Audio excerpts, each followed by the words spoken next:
Hi every one, welcome to good review channel. நாம் இன்னைக்கு பார்க்க போகிறது அப்புடு இப்புடு எப்புடு என்கிற தெலுங்கு படத்தோட ரிவ்யூ தான் பார்க்க போகிறோம். இந்த படம் தமிழ் டப்பிங்கில் அமேசான் பிரைமில் அவைலபிளாக இருக்குது. இந்த படத்தோட கதை என்னன்னா, படத்தோட ஹீரோ லண்டனில் கார் ரேசராக இருக்காரு. இவர் லண்டனில் ஹீரோனியை பார்க்குறாரு. இவர் இதுக்கு முன்னாடியே ஹீரோனியை இந்தியாவில் இருக்கும்போது ஒன் சைடாக லவ் பண்ணிட்டு இருந்திருப்பாரு. பட் ஒரு சில காரணத்தினால அப்போ அந்த லவ் செட் ஆகலை. ஹீரோனிய லண்டன்ல பார்த்ததும் ஹீரோ திரும்பவும் அவங்கள லவ் பண்ண ஆரம்பிக்கிறாரு. அதை புரிஞ்சுக்கிட்டு ஹீரோனியும் ஹீரோவை லவ் பண்ண ஆரம்பிக்கிறாங்க. ஒரு நாள் ஹீரோவும் ஹீரோனியும் ஹீரோவோட வீட்டுல இருக்கும்போது ஹீரோவோட எக்ஸ் லவர் வந்துருந்தாங்க. அதனால ஹீரோயினி கோவப்பட்டு வீட்டை விட்டு வெளியே வந்துருந்தாங்க. ஹீரோனிய சமாதானப்படுத்த ஹீரோவும் அவங்க பின்னாடியே போறாரு. இதுக்கப்புறம் ஹீரோ அவரோட வீட்டுக்கு திரும்ப வந்து பார்க்கும்போது ஹீரோவோட எக்ஸ் லவர் கொலை செய்யப்பட்டு இறந்து கிடக்காங்க.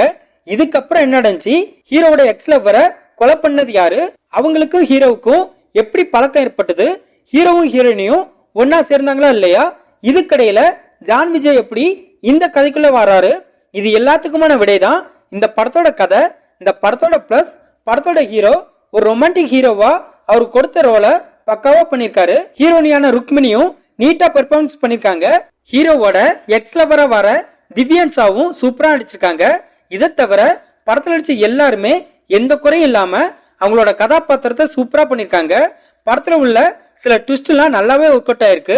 அதுலயும் கிளைமேக்ஸ் ட்விஸ்ட் செம சூப்பரா இருக்கு. படத்துல ஒரு டிவைஸ்க்காக ஒரு பிரச்சனை நடந்துட்டு இருக்கும். அந்த சமயத்துல ஹீரோ பண்ண ஒரு விஷயம் அல்டிமேட்டா இருக்கு. படத்தோட பிஜிஎம், சினிமாட்டோகிராஃபி ரெண்டுமே சூப்பரா இருக்கு. இந்த படத்தோட மைனஸ், படத்துல ஹீரோவுக்குன்னு சில சண்டை காட்சிகள் வச்சிருக்காங்க.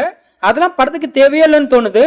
படத்துல உள்ள சின்ன விஷயத்து கூட டைரக்டா சொல்லாம அதுக்குன்னு ஒரு பிளாஷ்பேக் ஸ்டோரியை வச்சு அந்த ஸ்டோரிக்குள்ள இன்னொரு ஸ்டோரியை சுத்தி வளைச்சு சொல்லியிருக்காங்க. அதெல்லாம் நம்மள கொஞ்சம் கன்ஃபியூஸ் பண்ணுது. படத்தோட லாஸ்ட் சீன்ல ஹீரோ ஒரு கெட்டப்ல வராரு. அந்த கெட்டப் அவருக்கு சுத்தமா செட் ஆகல. படத்துல உள்ள காமெடி எல்லாம் சரியா ஒர்க் அவுட் ஆகல. இந்த படம் தமிழ்ல கமலஹாசன் நடிப்பில் ரிலீஸ் ஆன பஞ்சதந்திரம் படத்தோட ஸ்டோரிய பட்டி டிங்கரிங் பார்த்து எடுத்து வச்சிருக்காங்க. இந்த படத்தை சதீஷ் வர்மா டைரக்ட் பண்ணிருக்காரு. இந்த படத்துல நிகில், ருக்மணி, திவ்யன்சா இன்னும் பலர் இந்த படத்துல நடிச்சிருக்காங்க.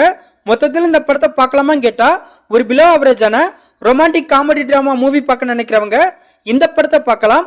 இந்த படம் தமிழ் டப்பிங்ல அமேசான் பிரைம்ல அவைலபிளா இருக்கு. இந்த வீடியோ பிடிச்சிருந்தா லைக் பண்ணுங்க, ஷேர் பண்ணுங்க, சப்ஸ்கிரைப் பண்ணி சப்போர்ட் பண்ணுங்க. Thanks for all.